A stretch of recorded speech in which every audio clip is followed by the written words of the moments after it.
Hi, I'm Caitlin. And I'm Kaylee, and this is Shoot the Vows. Today we're talking about things that you can do to make your wedding photo and video look perfect. More pleasing, more appealing. Yeah, because there's some things you can do right and there's some things you can do wrong. And we're here to help you not do the things wrong. We're going to get into it. Okay, so the first thing is like what couples think makes for great photos and what actually does. And I think that this goes for engagement sessions too. I notice this a lot. Like if people get married at like let's say it's like a historical building or it's like their college. So it has like some meaning to them. Yeah.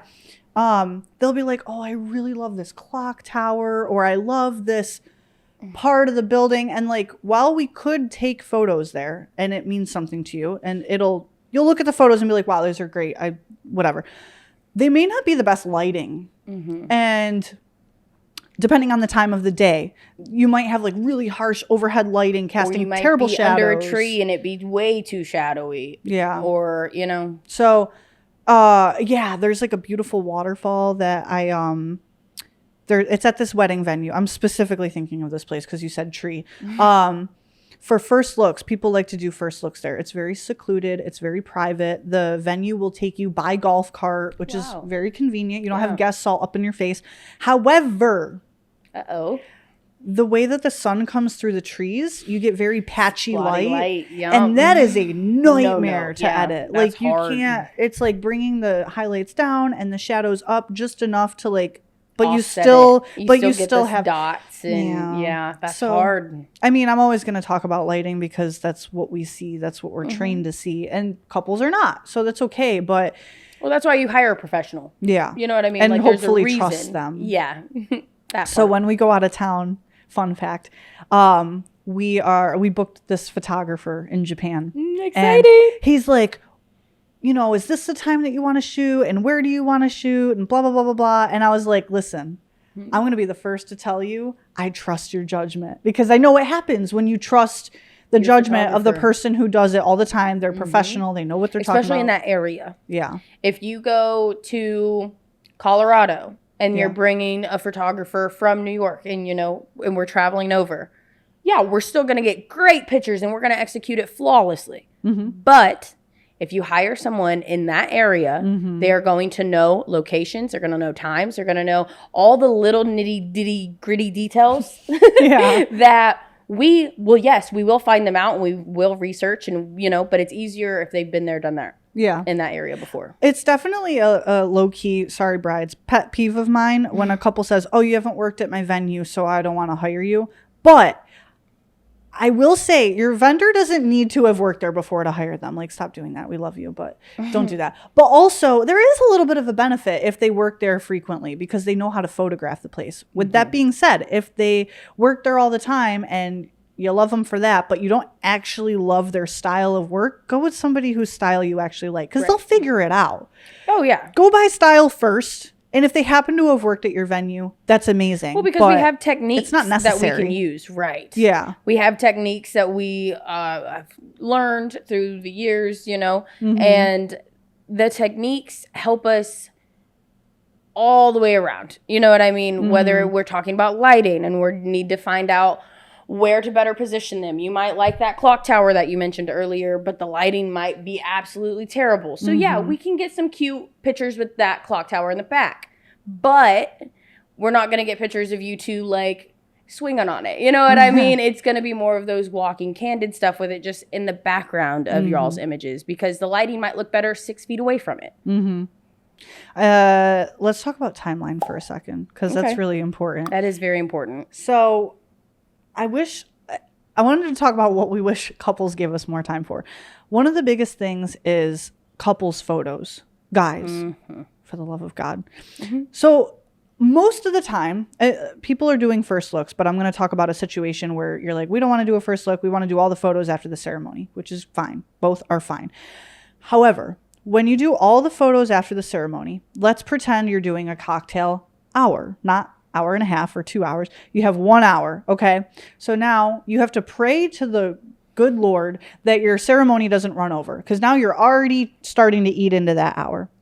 You also have to assume, this is a big ask, that all of the bridal party and all of the family and the couple are going to be ready right after the ceremony. They're not talking to anyone. They're not helping grandma over. They're not like, they're just right there right after. Exactly. Never happens. That never happens. But let's pretend they are. Okay. But now you have 8 bridesmaids and 8 groomsmen and a flower girl and a ring bearer. And you want individual photos with all of them. Maybe that's 16 people, 17, 18 if you count the ring bearer and flower girl. Yeah. And then on top of that, you have all the family from both sides that you have to get in. Yep. And so now by the end of that, you have, surprise, 10 minutes for the couple. Right. And it's just, that's one big reason why I will always opt for a first look, because we can get the couple's portraits and not have to stress about it after the family portraits.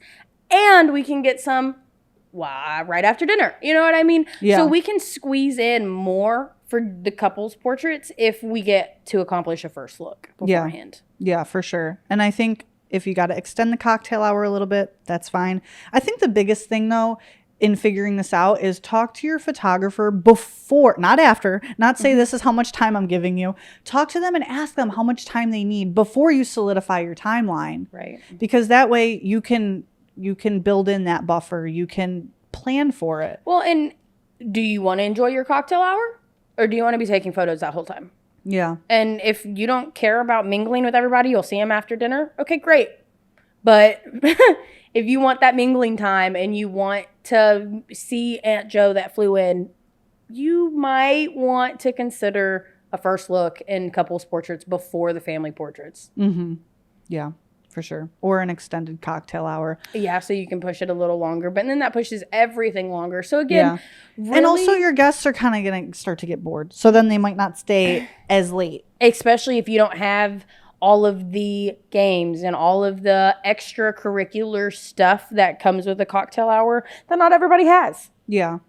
Another thing with the perfect photos, right, and video is the getting ready space. That's always so rough. Goodness. Okay, some of these venues, let's talk about that. Some of these venues have the most gorgeous spaces, and I swear they like mapped it out. They talked to photographers. I've had venues be like, hey, as a photographer, what would you change? What did you think of our venue? I'm like, oh my God, this is amazing. I could faint. I'm trying to get them on the podcast, by the way. So if you see them. Anyways, yeah, they're great. They're my favorite venue of all time.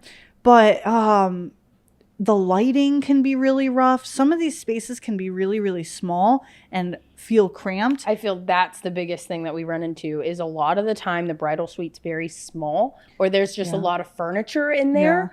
Yeah. And that in and of itself tightens the room. Mm-hmm. So, and then the makeup bags being open and all the little stuff that gets out on the everything ends up scattered because there's 8 girls in that room with you know? Yeah. So really look at the bridal suites. There's one place that has a beautiful bridal suite, big windows, tons of artificial lighting and tons of mirrors. So everybody can be anywhere because it's just that big. Mm-hmm. But if you don't have 8 girls, is that a necessity? Yeah. So also you don't absolutely need to use the bridal suite. Like you can get an Airbnb that's close by if the bridal suite is that bad. Because I've seen some that are like, stick the grooms in the bridal suite. Yeah. Stick the grooms in the bridal suite, get an Airbnb, and just do a little like walk across the street. Because most of the time they only have a bridal suite. I mean, sometimes they do have a groom suite, which is amazing. Very rare. I love when they do. I love when they do, but it's very rare that they have both a groom and bridal suite, and they aren't charging you for both. So if you need to get another space for the guys anyways, then give them the bridal suite if it's you take not the good best place. Yeah, obviously. Duh. But it's so amazing when the place has both. So as far as the bridal suite, though, try to make sure before your photographer and videographer get there to tidy up or move everything to one side of the room. Right. That get ready in the other side helps. If you have a mirror and a window, perfect. You just get everything away from that. We'll use that corner. Yeah. Because we usually can play with the natural light coming in. We can play with the light bouncing off the mirror. You know, all of that fun stuff. Yeah. Wait to get dressed until your photographer comes. Please. Oh my God, please. Because as the videographer, I will say nothing's worse than seeing them already in the dress and you're like, and you can fake it and you can do it over, but it doesn't have that emotional, like, when she sees, mom. Wow. Yeah, Like, mom zipping it up for the today's the first day, we did time. it. It's like, no, we already did this 5 minutes ago. You know, it doesn't have the Right. same impact. So I think you don't need to be like, we're not going to get you naked. Yeah, we're not. Let's make that very clear. We're not going to get you naked. It's not that kind of photo shoot. No. See the one with Ray for that stuff, but hopefully your mom ain't there. You're in the dress, and whether it's a zip, whether it's the corset, whether it's the tie, whatever, we then come into the room after you're already up and in the dress. You're not half naked looking at us like, Yeah, so just wait to zip it. I always tell people that. And then if there's like a nice corner or a nice mirror or a nice window, we'll put you in front of that. But ask your photographer, like when they get there, hey, where do you want us? Have your bridesmaids clear space, whatever. But which I know we've cleared spaces before, not a problem. I have, you know what I mean? but it's less pictures you're going to take right, if because I'm we're busy staging your room. Right. Yeah. Yeah, so it's something to consider. And then talking about cluttered backgrounds. Trash cans. What else do I notice? Like all the stuff, right? Like for trash the cans, bridesmaids. exit signs, fire extinguishers. Which you can't do anything. You can't do anything that. about the But extinguishers and the exit signs. Don't put your head table right in front or in between some fire extinguishers. Exactly. It's gonna be in every photo. Exactly. And if you are at one of the art galleries, or if you're at one of the venues that has a very strict, like it's smaller, so it has more restrictions on the people count. Like, you can't outrun every exit sign, you know, but we can at least, try to get you in a spot where your head table's not directly under, an exit sign. Yeah, we definitely, I know venues will tell you too. Like venues typically, most of the time, will have it set up a certain way so that it's avoidable. But some of these venues, I'm like, they don't care. Some of them just don't care. Ever consider that someone's going to be taking pictures of this? Right there. Why is the trash can right there? Put the trash can hidden away, please. And I swear to God, if you ask me to Photoshop it out, I'm charging you more. Just know that. If I had to hear that one more time, well, just Photoshop it out. Yeah, out of 200 photos. That's a lot. That'll be quick and easy. Right? Said no one ever. I think the biggest thing that brides and grooms, couples, significant others need to know when hiring a photographer and videographer, you need to trust them. Mm-hmm. You're hiring a professional for a reason. And if you don't trust the person you hired, then there's an issue. You didn't hire the right person. Yeah. Like, we as the vendors should be giving all of our information and knowledge to you. Mm-hmm. So you have it all out on the line. You know what we're looking for. You know what we're trying to accomplish. You know what we're trying to achieve.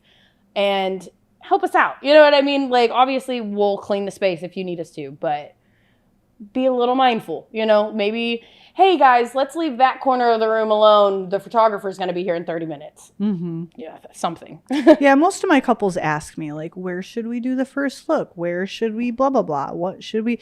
And I really appreciate that because I usually, and a lot of times, I'll be like, hey, it's up to you. The lighting's good here. This is prettier. Especially what do you when you've prefer? been to the venue. Yeah, and it's not like we want to hold you back from anything. Like, I'll tell couples, like, if you want to do this spot right here for your first look, we definitely will. Here's what you can expect. It might be a little better over here, and they can make a decision. Right. So it's not like we're here to, like, enforce stuff. You know what I mean? No, we're going to give you our best advice and our opinions based on everything we know. Yeah. And the tools we have to work with. If you're working with somebody that's working with natural light, they're going to be limited compared to somebody with flash. That's when they're going to really enforce. So I really can't make that spot work. Yeah. And they know their own limitations. That's the most important thing. Again, trust your vendor. Whether it be your photographer, videographer, DJ, caterer, venue, you need to trust them. Mm-hmm. Day of coordinator, whoever it may be. Trust them. You had to throw that in there. There's not one episode where we're like, plug. This one. Let me just plug that in there real quick. I love that. Well, that's pretty much it about, I don't think I missed anything, but if I did, other photographers, if you watch this, drop it down below. That's a good one. Yeah. Let the brides and grooms know. Yeah, if you work with more natural light. I know we personally use a lot of artificial light. So if you work with natural light, give us your tips, tricks, and advice on the best locations. Yeah. Or just advice for couples. Yeah, just advice, period, maybe. Yeah. As always, guys, if you have any comments, questions, or topic requests, drop them down below. We'd love to feature it in the next video. Subscribe.